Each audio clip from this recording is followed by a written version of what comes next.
back in 2022, we talked about Jennette McCurdy, who played Sam Puckett in iCarly on Nickelodeon as a kid.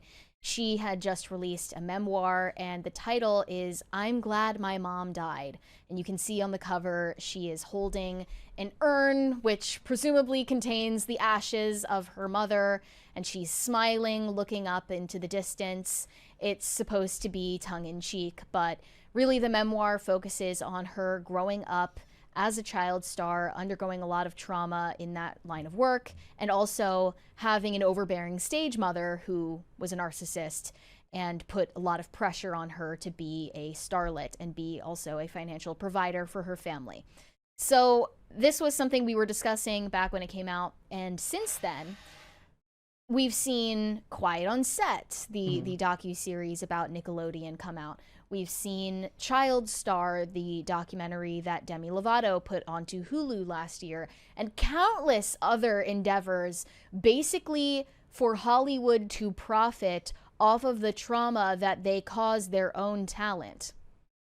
It's the ultimate form of Hollywood hypocrisy. It's how they catch them on the way back down. They're like, exactly. We'll make money going in, we'll make money coming out. Yeah, we're gonna send you on the Disney or Nickelodeon conveyor belt. We're going to abuse you for everything that you're worth at the time, and then when you come out on the other side, a train wreck. When you come out through the train wreck side of the child star pipeline, we're also going to make money off of your trauma book, your trauma TV show, your trauma documentary, and your trauma press tour, and everyone wins. But the problem is then if they start using their flowery language, like, oh, it's about healing. No, it's about making money. I'm getting a little ahead of myself, though, because Jennette McCurdy's memoir is now being adapted into a live-action television series at Apple TV. They have given the show a 10-episode order, and the official logline for the series states that it is a heartbreaking and hilarious recounting of Jennette McCurdy's struggles as a former child actor while dealing with her overbearing, domineering mother, who they just announced is being played by Jennifer Aniston in the series. The dramedy will center on the codependent relationship between an 18-year-old actress in a hit kids show and her narcissistic mother who relishes in her identity as a starlet's mother. And Jennette McCurdy and Jennifer Aniston are confirmed to be executive producing on the series, so of course they're backing the funding for it in part, and they're going to make money off of it. So this is a way that you can monetize your trauma. This is a way that you can cash in all of your trauma coins and get a prize at the end. You know, it's just kind of cynical, in my opinion. But some people have pushed back on that perception. One of her fans said, as long as Jennette has complete control over this, I can't find the energy to call it weird. People said that her book was also a bad idea at one point, too. But I'm just saying, why is it a given that her book is a good idea? Why is it just accepted as a given that monetizing your trauma or sharing your trauma is necessarily a good healing thing? Yeah. It just is a matter of shock factor and purulent interests for the public. I guess, like, the argument, if you're taking the surface level argument, is that just talking about it at all is supposedly a good thing, but that's not necessarily true. It doesn't cause anything to change in the industry. Correct. It never has. No. And it's just funny that Demi Lovato's docuseries at Hulu, owned by Disney, is talking about her trauma as a Disney child star. So Disney makes money on you even decades after they first put you on. Kyle Dixon, for 27, and I guess that's Canadian, says, happy birthday, Four Eyes. Thank you. Is that the only one that we missed? Are we good? We're good. Okay. And people are also speculating about who else will be cast in the TV series because, of course, this is focusing on her time at Nickelodeon. So, of course, they're going to cast Jennette McCurdy's actress, and they're going to cast someone as Ariana Grande, who was also on a show with her. They're going to cast a Miranda Cosgrove, and, of course, they're going to cast a Dan Schneider because he is the anonymous creator that she refers to in her memoir who abused her. And she didn't get into a lot of detail about that, but a couple of years back during the press tour that she went, did the rounds to promote her book, she said that Nickelodeon offered her $300,000 in hush money after, or as she was departing from the Sam and Cat series. So, what is this really worth other than people wanting to pore over the crude, shocking, and what do you mean by depressing details of your personal life? This type of train wreck is one of the most common types of public fascination. I think it has a lot to do with the fact that there's a lot of disdain for actors to begin with.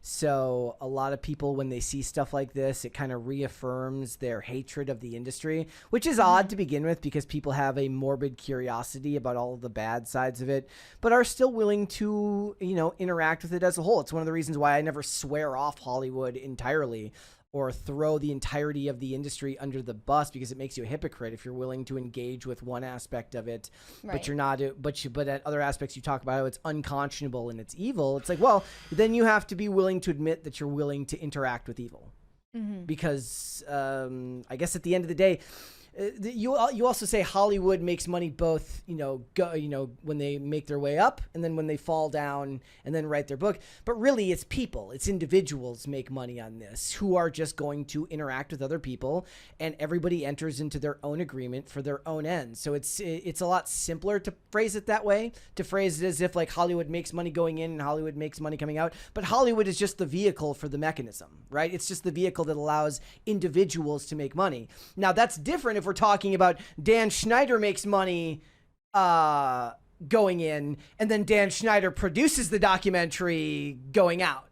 That would be insane. Right. But that's not, it's more complicated than that. We have a huge $100 super chat from Not That Jon Stewart. Smells like pierogies in here. Well, we're getting there, smell it but already. I'm scared. It's gonna happen. I can feel it. We have a $39 super chat from High Voltage 75. Happy birthday, Mr. Bretto. Thank you. Hope you get to enjoy some yummy, nourishing pierogies. You deserve it. And even if we can't, I request OC sing you happy birthday for us when you get home. By the way, any Mocha update? There will be more Mocha updates coming soon. We're waiting on a second opinion from the last scan. So when we get those, we will let you guys know.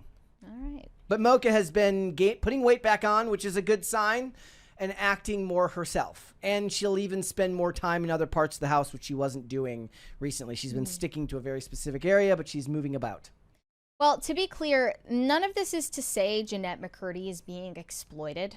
In this Obviously, case, she's no, in she's complete making control of the situation. She's making a calculated judgment for her Right. own benefit, which is, of course, her decision. And her fans and supporters would, of course, claim that this is her way of reclaiming what happened to her and taking the power back from her abusers. That is just the dressed up, flowery language of it. Yeah. Something bad happened to you. It's your right to make some money capitalizing on that. That's the less flowery, less evocative way of saying it. It's a sad situation that you have a chance to, make yourself whole with in a monetary way.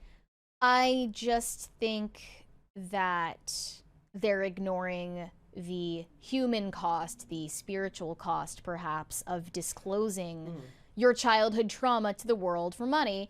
And on top of that, they're ignoring the actual possibility to make some real change in this industry, because she hasn't named the creator. She hasn't sued the creator. She hasn't made any actual claims of criminal activity against the creator. And I'm sure there are others who are not Dan Schneider, the creator, who also need to be exposed. But none of these names are going to be ever known by the public, because nobody has the will to actually change it. But none of them want to. It's all just, let's put studio mandated therapists on set. There's never any impetus for real change. There was some story recently where some actress says, like, the director, like, I didn't name the director who argued with me on set because, and then list whatever bullshit reason you want to give. It's because you want to continue to work. Right. Or Olivia Munn. Self-interested. Olivia Munn saying, like, I was labeled combative by a director because I didn't think that my character in Newsroom would act this way. It's like, It's your job to act the way the director tells you to. So you were being combative. But the point is that a lot of times they leave the names off. They don't mention who it was because they want to continue working. And again, that is your right to make that decision for you. Is the truth of the matter worth sacrificing your future in the industry? Is it fair that you're being put into that position? No, but it's the truth of the matter. Yeah. And I just think, like, where is the concern for the children who are coming up in the industry currently? Like, obviously, they're the ones who are going to pay the price for these adults not doing anything. In the age of the internet, a parent not being informed about what this industry is like is even more unconscionable than it was 20 years ago. Right. Like, nowadays, they really have to know. In the case of Jennette McCurdy's mom, I'm sure she was actually well aware of the dangers of the industry and didn't care because she wanted the money and the attention.